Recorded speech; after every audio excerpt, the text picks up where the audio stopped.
और चलिए आपको सीधा जबलपुर लिए चलते हैं। कार्यक्रम चल रहा है, मुख्यमंत्री डॉक्टर मोहन यादव कार्यक्रम के बीच मौजूद है, संबोधित कर रहे हैं। सुनिए इस वक्त क्या कुछ वही कह रहे हैं। मंत्री जी आगे जोरदार अभिनंदन राकेश सिंह जी का भी करें। माननीय नड्डा जी के साथ थे मंच पर विराजमान माननीय राकेश सिंह जी, माननीय सांसद आशीष जी, माननीय विधायक अशोक दास रोहाणी जी, माननीय विधायक अभिलाष पांडे जी, महापौर जगत बहादुर जी। जरा आपको मैं नाम बता रहा हूं, ताली वाली बजा के आप भी अभिनंदन करके एक साथ हम सब एक रस हो जाए बात करने के साथ। सच में मैं बीती रात 2 बजे वर्ल्ड इकोनॉमिक फोरम के दावोस के आयोजन से सीधा दिल्ली आया और दिल्ली से सुबह 6 बजे वापस जबलपुर के लिए निकला और ऐसा लगा कि अपने लोग मिलेंगे तो वो आनंद ही अलग आएगा। दुनिया का सबसे बड़ा फोरम व्यापार व्यवसाय का दावोस, और दावोस में जिस प्रकार से गर्मी देखी गई, पहले तो मैं यशस्वी प्रधानमंत्री का अभिनंदन करवाना चाहूंगा, जोरदार अभिनंदन माननीय नरेंद्र मोदी जी का। विश्व के 200 से ज्यादा देशों का वो फोरम, लेकिन मुझे इस बात की प्रसन्नता थी उस फोरम पर सबसे बड़ी एंट्री हमारे भारतीय दल की थी। अब वो आनंद हम सब महसूस कर सकते हैं। 6 मुख्यमंत्री, कई उप मुख्यमंत्री, कई मंत्री, अलग अलग प्रकार के, अलग अलग व्यापार व्यवसाय के, लेकिन पूरे वातावरण में अगर खुशबू थी तो किसकी होना चाहिए? ये देखो आप, आनंद है इस बात का। कोई भी रोकना चाहे, गया जमाना बड़े बड़े देशों का जो अपने देश की कितने प्रकार से क्या क्या कारण से वो आकर्षण बताते थे, अब हवा उल्टी बह रही है। लाख रोकना भी चाहे तो वो उनके लोगों को नहीं रोक पाना। हर एक कोई भारत से जुड़ना चाहता है, हम सबके साथ जुड़ना चाहता है। ये आज का दौर ऐसा आया क्योंकि हर एक व्यापार के साथ उसकी तरलता की जो आवश्यकता है, अनुकूलता की जो आवश्यकता है, ये शब्दों की चाशनी से तो चलता ही नहीं।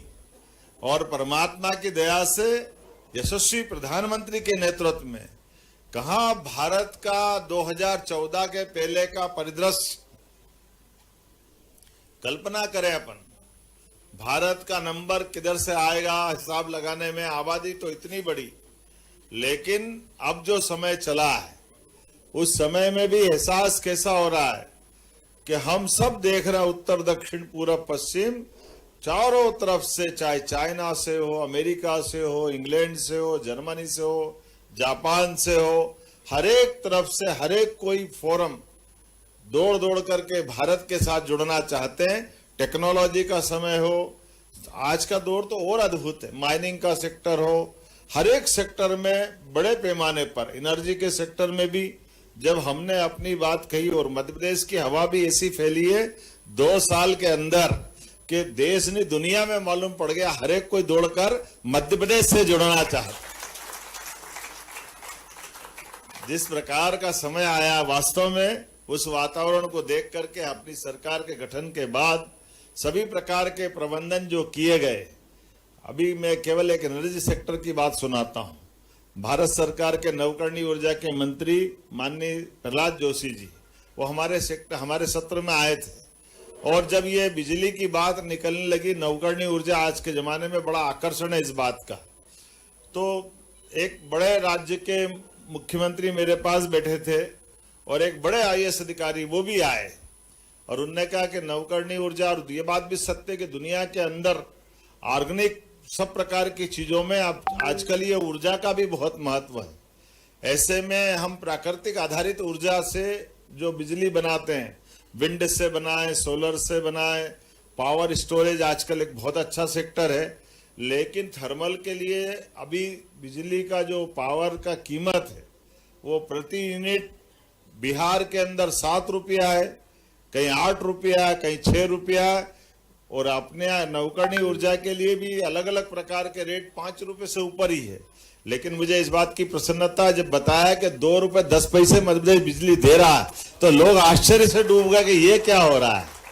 हमारी बिजली सबसे सस्ती आज की दशा में, और 2 रुपए 10 पैसे के अलावा भी जितने मेगावाट की बिजली अपने गति से बन रही है, और इतना ही नहीं, एनटीपीसी के माध्यम से भी, अन्य थर्मल पावर के माध्यम से, तो लगातार हर क्षेत्र में सड़क, बिजली, पानी, पर्याप्त लैंड बैंक और जितने प्रकार के व्यापार व्यवसाय को बढ़ाने के लिए कोई के 5 साल पुराने, 7 साल पुराने, हमारे सरकार के माध्यम से जो लाभ अपने हितग्राहियों को देना थे। अभी तक तो हमने डीबीटी यही सुना था कि सबकी बहनों की योजना उनके खाते में सीधे पैसे पहुंचेंगे, किसान समृद्धि पहुंच रही है। मुझे इस बात की प्रसन्नता कि लगभग बीते सत्र में अकेला एक एमएसएमई का सेक्टर है, 5,500 करोड़ की सारी पुरानी देनदारी हमने चुका करके कंप्लीट कर दी मध्य प्रदेश सरकार के माध्यम से। ये हमारा अपना काम करने का भरोसा है। और हर सेक्टर में, जैसे आपके यहाँ जबलपुर की अपन बात करें तो आज तो थोड़ा समय की कमी है, लेकिन आपने सबने मन से स्वागत किया। पहले 1 बजे बताया, फिर 3 बजे बताया, खसकते हुए 5 बजे तक आ गए। लेकिन आपके धैर्य को भी प्रणाम करता हूँ, आपका अभिनंदन करता हूँ। आप बड़ी संख्या में अभी भी आकर के इतने सारे कार्यक्रमों के बीच भी, लेकिन हमने भी पक्का वादा निभाया। अगर दिया समय तो विलंब से आए, लेकिन आए जरूर आपके बीच में, क्योंकि ये बात सही है कि ना बाप बड़ा ना भैया, सबसे बड़ा किसी राज्य के अंदर आर्थिक ताकत नहीं होगी तो सारे विकास परक कामों के लिए बहुत कठिनाई जाएगी। जन कल्याणकारी योजनाओं के लिए भी जरूरी है, विकास परक योजनाओं की बात भी जरूरी है। लेकिन अपनी सरकार के बनने के बाद बहुत सारे प्रकार से हमने काम करना प्रारंभ किया है, और इसमें आम व्यापार की, व्यापारियों की सहभागिता भी बढ़ रही, सभी प्लेटफॉर्म को जोड़ने का प्रयास किया, और कई सारी जानकारियों को भी हम शेयर कर रहे हैं। बीता वर्ष हमने उद्योग रोजगार वर्ष का मनाया था, और मुझे इस बात की प्रसन्नता, दुनिया के अंदर सबसे तेज गति से जीएसडीपी कहीं बढ़ रही है तो दुनिया में भारत की विकास दर बढ़ी है, और विकास दर के उस क्रम में मध्य प्रदेश भी अग्रगण्य 3 राज्यों में से अपना नंबर 1 स्थान बना रहा है। और इसके परिणाम भी कैसे आ रहे हैं? आज दुनिया के अंदर सबसे युवा देश भारत, और सबसे युवा देश भारत, आबादी में हम 5वें नंबर पे, लेकिन युवा शक्ति के बलबूते पर मध्य प्रदेश 3रे नंबर पर, सबसे ज्यादा युवा भी हमारे राज्य के अंदर। और उससे भी बड़ी बात, हमारे राज्य के अंदर आज की स्थिति कैसी है कि हम अपने आप, अब तो चैट जीपीटी का जमाना है, अलग अलग बहुत सारे ऐप है। आज पूरे दुनिया के अंदर, और दुनिया के अंदर में भारत, और भारत के अंदर मध्य प्रदेश सबसे कम बेरोजगारी वाले 3 राज्यों में से मध्य प्रदेश है, जो सबसे तेज गति से आगे बढ़ रहा है। हमारी बेरोजगारी की प्रतिशत में हमसे केवल 2 प्रदेश ऊपर है। उसमें से एक त्रिपुरा है जिसकी आबादी 40 लाख से भी कम है, और एक और छोटा राज्य है तेलंगाना। लेकिन मध्य प्रदेश वो 5 करोड़ का आसपास का, हम तो 9 करोड़ के, लेकिन उसके बाद भी बेरोजगारों की दर हमारी, और उसी प्रकार से प्रति व्यक्ति आय बढ़ाने को लेकर भी हमारी जीएसडीपी की भी गति, आज ही आपने भास्कर समाचार पत्र देखा होगा, उसके आंकड़े बता रहे हैं कि हमारे यहाँ, हमारे राज्य के अंदर जिस प्रकार से प्रति व्यक्ति आय बढ़ रही है, ये ग्रोथ सबसे ज्यादा है। ऐसे समय में व्यापार व्यवसाय के लिए और नवाचार भी बहुत किए, नवाचार के साथ प्रोत्साहन के लिए कितने प्रकार से बढ़ रहे हैं। ये माताएं बहनें हमारी बैठी है, अगर हमारी बहनें उद्योग लगाएगी तो 2% विशेष रियायत आपको अलग से दे रहे हैं कि इनके काम धंधे में हमारी सहभागिता होना चाहिए। इतना ही नहीं, अगर भाई भी आते तो कोई तकलीफ नहीं, एमएसएमई का इकाई हो, हेवी इंडस्ट्री का हो, रोजगार परक उद्योग का हो। रोजगार परक उद्योग के साथ साथ हर एक सेक्टर में अगर आप सामान्य मशीनरी की इंडस्ट्री लगाते हो तो जो सामान्य सुविधा वो आपको मिलेगी, लेकिन अगर आपने रोजगार परक उद्योग लगाया, अर्थात यहाँ रेडीमेड गारमेंट्स का बहुत काम चलता है ना यहाँ पे, लेकिन ऐसे रोजगार परक कामों के लिए अगर आप इंडस्ट्री खड़ी करते हो तो फैक्ट्री भी आपकी, व्यवस्था भी आपकी, बाकी बैलेंस शीट भी आपकी, लेकिन प्रति लेबर 5,000 रुपये महीना, 4,000 5,000 लेबर तक 10 साल तक सरकार आपको देगी, ताकि आप लोगों को रोजगार दिलाओ। रोजगार परक व्यवस्था में 100 करोड़ की होटल डालो या 50 करोड़ की डालो, 30% की कैपिटल की सब्सिडी सरकार आपको देने वाली। ये व्यवस्थाओं के बलबूते पर केवल होटल नहीं, हॉस्पिटल भी आप खोलोगे, हॉस्पिटल में उसी प्रकार की सब्सिडी। कई प्रकार की एमएसएमई की इंडस्ट्री में 60% तक छूट सरकार के माध्यम से दे रहे हैं। एक नहीं, ऐसे सब सेक्टर में बहुत देर तक बता सकता हूं, लेकिन ये प्रत्येक चीज इसलिए कर रहे हैं कि हम सरकार के भरोसे से राज्य के संसाधन का उपयोग राज्य की जनता के हित के साथ साथ यशस्वी प्रधानमंत्री के साथ कदम से कदम मिला के चलने के लिए तैयार है। इसलिए मेडिकल कॉलेज हो, मेडिकल कॉलेज के लिए भी हॉस्पिटल हम देने को तैयार है। 25 एकड़ जमीन जो मेडिकल कॉलेज के लिए जरूरी है वो 1 रुपए में दे रहे हैं, ताकि हमारे यहाँ मेडिकल कॉलेज, हॉस्पिटल हमारा, डॉक्टर हमारा, वहां के पैरामेडिकल नर्सिंग स्टाफ वो भी हमारा, दवाई भी हमारी, मरीज की व्यवस्था भी सरकार के माध्यम से चलती रहेगी। लेकिन केवल कोई मेडिकल कॉलेज खड़ा करे तो प्रैक्टिकल करने के लिए हॉस्पिटल 10 साल तक निःशुल्क हम देने को तैयार है। आओ, आप हमारे हॉस्पिटल का उपयोग करो, अपना मेडिकल कॉलेज खड़ा करो। लेकिन आप व्यापार व्यवसाय को जानने वाले लोग, केवल बताना चाहूंगा कि इसके माध्यम से क्या चाहते हैं। आज सरकार मेडिकल कॉलेज खड़ा करती है तो 1,000 करोड़ से 2,000 करोड़ तक सरकार का पैसा लगता है, फिर बाद का मेंटेनेंस का पैसा और उसको मेंटेन करने का पैसा अलग लगाना पड़ता। लेकिन इसमें क्या होगा, हमने अपना हॉस्पिटल खड़ा करा, इधर मेडिकल कॉलेज खड़ा हो गया। मेडिकल कॉलेज खड़ा हो गया तो वो बच्चों की फीस से अपने कॉलेज का खर्चा निकालेगा, बैंक फाइनेंस करा लेगा। समय के साथ 2 4 5 साल बाद वो अपने पैरों पे खड़ा हो जाएगा, अपना हॉस्पिटल अपन ले लेंगे, वो 1200 बेड का हॉस्पिटल खुद का बना लेगा। आम के आम, गुठली के दाम, अपना क्या लगा। मेडिकल कॉलेज बिना पैसे में तैयार हुआ कि नहीं हुआ। लेकिन इसमें भी एक गुंजाइश और ले रहे हैं कि मेडिकल कॉलेज के अंदर भी जो बच्चे पढ़ेंगे, क्योंकि गवर्नमेंट मेडिकल कॉलेज में तो 3-4 लाख की फीस होती है, लेकिन प्राइवेट मेडिकल कॉलेज के बच्चों की फीस तो 70 लाख 80 लाख 1 करोड़ तक भी होती है। तब भी हमने कहा कोई बात नहीं, मध्य प्रदेश की आबादी बहुत बड़ी और हमारा ग्रामीण अंचल भी बहुत बड़ा है, ऐसे में हमारे डॉक्टर अंदर तक जाना चाहिए कि नहीं जाना चाहिए काम करने के लिए। तो हमने कहा जो नीट क्लियर करता है, ऐसे प्रत्येक बच्चे का जिसको परसेंटेज गवर्नमेंट के बाद वो अपने पैसे के अभाव में डॉक्टर नहीं बन पा रहा है, उसको लोन देके सरकार 70-80 लाख अपनी तरफ से दे देंगे और डॉक्टर बनाने का काम सरकार के माध्यम से करेंगे। जब मैं आपसे कह रहा हूं तो इतनी हिम्मत के साथ ताली वाली बजा के प्रोत्साहन तो दो, कितने डॉक्टर आपको मिलने वाले। हमारे आनंद के साथ और मजे की बात, आपके साथ व्यापार की बात, राज्य के लिए नुकसान होने वाला नहीं।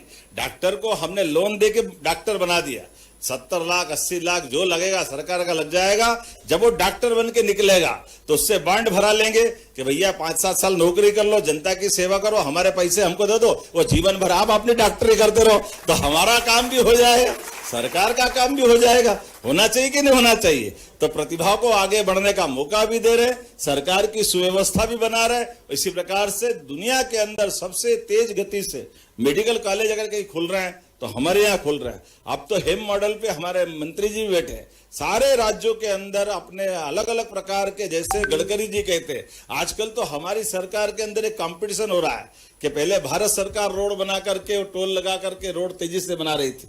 2 साल के अंदर हमने 5 गुना ज्यादा गति से अपने रोड बनाना चालू कर दिए कि अब हमारे राज्य में भी पैसा आ गया, हमारे राज्य अपने निर्माण कर रहा, सड़क और विकास कर रहा है। क्योंकि यह भी जानते, सड़क बनती तो केवल सड़क अकेली नहीं बनती, सड़क जैसे ही बनती है सड़क के साथ बहुत सारे विकास के काम आते हैं। इंडस्ट्रियल बेल्ट भी आता है, आवासीय कॉलोनी भी आती है, सब प्रकार के विकास की संभावना रहती है। इसलिए अर्बनाइजेशन के लिए भी, शहरीकरण के लिए भी उसी गति से बढ़ रहा है और इसका एरिया भी बड़ा कर रहा है। मुझे मालूम है, एक बात आप याद दिलाओगे, 2021 के बाद मास्टर प्लान की यहाँ भी जरूरत है, आप बताने वाले हो ना। तो हमने कहा कोई बात नहीं, मास्टर प्लान केवल नगरीय क्षेत्र का नहीं रहने वाला है, नगरीय क्षेत्र से आगे बढ़ा करके 4-5 जिले को बना करके पूरा मेट्रोपॉलिटन सिटी जबलपुर बनाने वाले हैं। तो जब इंदौर उज्जैन बन रहा है, भोपाल बन रहा है, तो जबलपुर कैसे पीछे रह सकता है। जबलपुर भी बनेगा और परमात्मा चाहेगा इसी साल बनेगा हमारा मेट्रोपॉलिटन सिटी जबलपुर बनने वाला, जिसके आधार पर हमारा भविष्य का पूरा रोड मैप। अब भविष्य के लिए जब हमारे 4 तो महानगर थे, उनका एरिया बढ़ना चाहिए। इसलिए हमने आधार बनाया कि पहले केवल आवासीय और कमर्शियल की लड़ाई होती थी कि आवासीय और कमर्शियल यहाँ कर दो, वहां कर दो, वहां कर दो। अब मास्टर प्लान का दायरा भी बदल दिया है, अब एफएआर बराबर कर दिया है। अब क्या हो गया, किसी की भी जमीन मास्टर प्लान में आएगी तो मास्टर प्लान के आधार पर इसकी आ गई तो ये निहाल हो गया और दूसरा बेचारा सिर पकड़ के बैठ रहा। हमने कहा ऐसा नहीं है, जिसने जिसका सबका एफआईआर एक कर देंगे तो एक करने में जिसको कमर्शियल हो गया वो जिसका दूसरे का नहीं हुआ उसको पैसा देगा तो उसकी भी कीमत बढ़ेगी, इसका भी काम चल जाएगा, दोनों का रास्ता निकलेगा। ये रगड़ा बीच का खत्म कर दिया कि एक आदमी एक नगर के अंदर एक क्षेत्र की जमीन की कीमत तो बहुत हो जाए और दूसरा पानी के माल बेचे, ऐसा नहीं होगा। इसलिए उसमें बदलाव लाए, लेकिन उससे और आगे बढ़ करके हमने कहा मूल रूप से सही शहर बढ़ता तो औद्योगिकरण से बढ़ता है। अगर आप उद्योग लगा दोगे, आवागमन के रास्ते दे दोगे तो शहर तो अपने आप बढ़ता ही बढ़ता है। इसलिए हमने कहा पहले औद्योगिकरण की व्यवस्था कर दे और औद्योगिकरण के आधार पर बाद में उससे जुड़े हुए सेक्टर में हम अपने रेसिडेंशियल और कमर्शियल पूरा प्लान बना रहे हैं और 25 साल आगे तक का प्लान कैसे बनना चाहिए इस पे काम कर रहे हैं। अब नरसिंहपुर बहुत दूर थोड़ी है, हमारे पास ही नरसिंहपुर है। आने वाले समय में 50 किलोमीटर के रेडियस में जबलपुर के चारों तरफ हर तरफ विकास के दरवाजे खोलेंगे और हमारे विकास के साथ लेकिन ऐसे वो सारी बातें भी लाएंगे, देश का भला हो, इसके कारण अच्छे से क्या बात होगी। अपनी गरिमा गौरव है। हेल्थ सेक्टर भी आपका बहुत अच्छा है, एग्रीकल्चर का तो अद्भुत समय है। ऐसे समय में जबलपुर के लिए ये हमने किसान कल्याण वर्ष किया है। टूरिज्म की दृष्टि से भी अरे इतना समृद्ध है हमारा जबलपुर, चारों तरफ बांधवगढ़ से लेकर आपके चारों तरफ सारे वन्य प्राणियों की दृष्टि से सर्वथा समृद्ध कोई क्षेत्र है तो हमारा जबलपुर है। ऐसे समय हमने कहा अब लोगों को समझ में नहीं आती निर्भयता क्या होती। मैंने कल वहां पूछा भी कि निर्भयता क्या होती है तो लोग तो निर्भयता का अर्थ ही निकलते कि डरता नहीं हूं, तो डरने का अलग अर्थ है, लेकिन गूढ़ अर्थ निर्भयता का अर्थ ये है कि आप आपके जीवन में मस्त रहो, मैं मेरे जीवन में मस्त रहूं। और ये मेरे आपके जीवन केवल मनुष्य नहीं, पूरे देश में मध्य प्रदेश भाग्यशाली है कि हमारा टाइगर भी निर्भय रहता, तू तेरा घूम ले मैं मेरा घूम रहा हूं, अपने अपने आनंद के साथ जीवन लगाए, कोई पिंजरे में नहीं है। ये जो निर्भयता है ये मध्य प्रदेश का आनंद है। और केवल वो नहीं, हम जब टाइगर रिजर्व अभियान में घूमते हैं, कहीं हिरण कूद रहे, कहीं अपने कोई दूसरे प्रकार से गोर घूम रहे, अब तो हाथी भी कहीं से घूमते घामते 100 से ज्यादा अपने प्रदेश के अंदर आ गए। कितना अच्छा लगता है। हाथी से लेकर के अब ये 100 साल पुरानी बातें थी, अब तो चीता भी कहीं परिवार बढ़ा रहा है तो मध्य प्रदेश में बढ़ा रहा है, पूरे एशिया में। हमारे लिए सौभाग्य की बात। लोग कह रहे ये हो क्या रहा है, उनको लगता है कि ऐसा संभव कैसे है, उनको नहीं मालूम मध्य प्रदेश पे भगवान की कृपा है। हम सरल बात अगर कहें तो आज के इस दौर में बदले समय में यशस्वी प्रधानमंत्री के नेतृत्व में चारों तरफ से समय बदल रहा है। ऐसे समय में आपके यहां से भी कल्पना करो कि आप अपन कोई टाइगर अभयारण्य जाते तो आने जाने में टाइम लगता है, अब तो हेलीकॉप्टर से सवारी छोड़ने जा रहा है और हेलीकॉप्टर भी अंदाज लगा लो क्या किराया हेलीकॉप्टर का 3500 रुपए। आप अंदाज लगा लो 3500 रुपए में कितनी देर की फ्लाइंग है, 45 मिनट की। 3 मिनट की फ्लाइंग है उत्तराखंड में, कितने मिनट की, केदारनाथ, गंगोत्री, जमुनोत्री, बद्रीनाथ के लिए, लेकिन उसका किराया 15,000 है और हम 45 मिनट का 3500 रुपए ले रहे हैं। ये हमारी सरकार कर रही, क्योंकि हमने ये कहा है कि आप आओ तो सही, हमारे हेलीकॉप्टर में बैठो तो सही। जब हेलीकॉप्टर बैठो तो होटल में भी आओगे, होटल में आओ तो 4 दुकान से सामान भी खरीदोगे, तो थोड़ा बचा हुआ किराया हम दे देंगे हेलीकॉप्टर वाले का, लेकिन उसको बुलाना तो पड़ेगा ना। व्यापार का तो यही तो कायदा है। पहले मोबाइल फोकट में तो चलाया था अपन ने, आप पेमेंट दे रहे हैं, ये तो तरीका ही है व्यापार का। हमको तो जोड़ना ही है कैसे भी करके, जैसे आते जाएंगे काम चलता जाएगा, तो व्यापार व्यवसाय में बढ़ेगा कैसे। अपने पास पहले सुनने का फ्री, फिर लगाने का फ्री, क्या मालूम कौन फ्री, अपन सब फ्री हो गए उसमें। लगातार जैसा समय चल रहा है, आने वाले समय में लगातार एक के बाद एक इसी सारी चीजें मिलती जाएगी।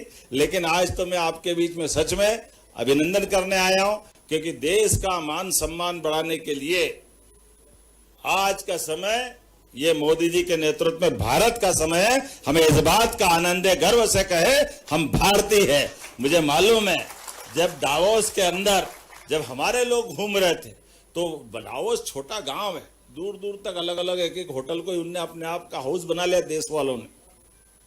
ऐसे में हर एक कोई चाहता था भारतीय लोग उनके पास आए, उनसे मिले जुले। पाकिस्तान वाले भी आ गए हरी बस लेकर के, सारे हरे कपड़े पहन के और क्या दुर्दशा उनकी देखी। उनने कहा ये भिखमंगे कहां से आ गए?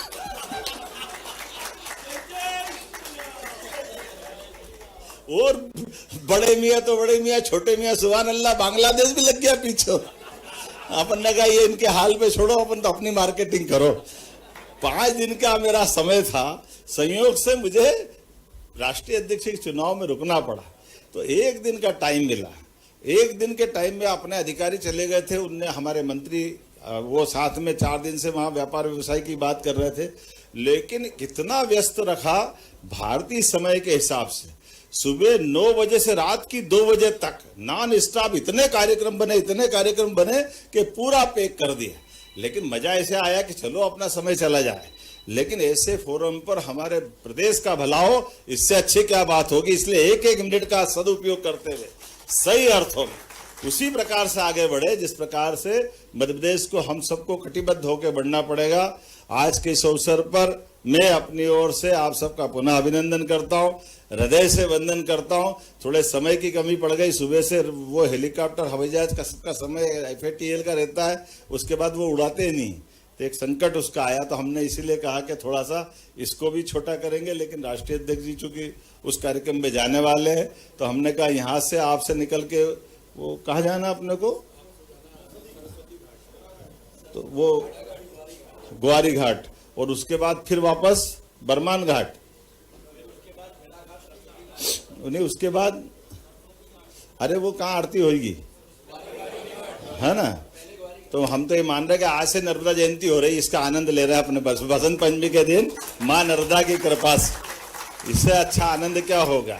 इसलिए परसों भले ही नर्मदा जयंती है, लेकिन नर्मदा जी के आशीर्वाद से, परमात्मा की कृपा से हमारा राज्य और आगे बढ़े, फले फूले। और अगली बार राकेश भैया, मंत्री जी, सांसद जी, विधायक जी, अपने जबलपुर के लोगों का एक बड़ा कार्यक्रम करो। 2 घंटे आपके लिए ही देने वाला हूं, पूरा समय अलग अलग प्रकार से।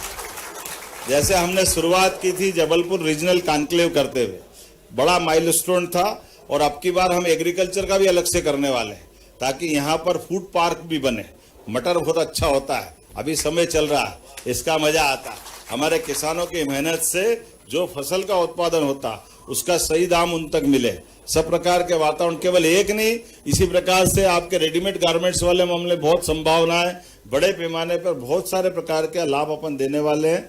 आज के इस अवसर पर पुनः आप सबका मेरी अपनी ओर से आभार, बहुत बहुत धन्यवाद। भारत माता की जय।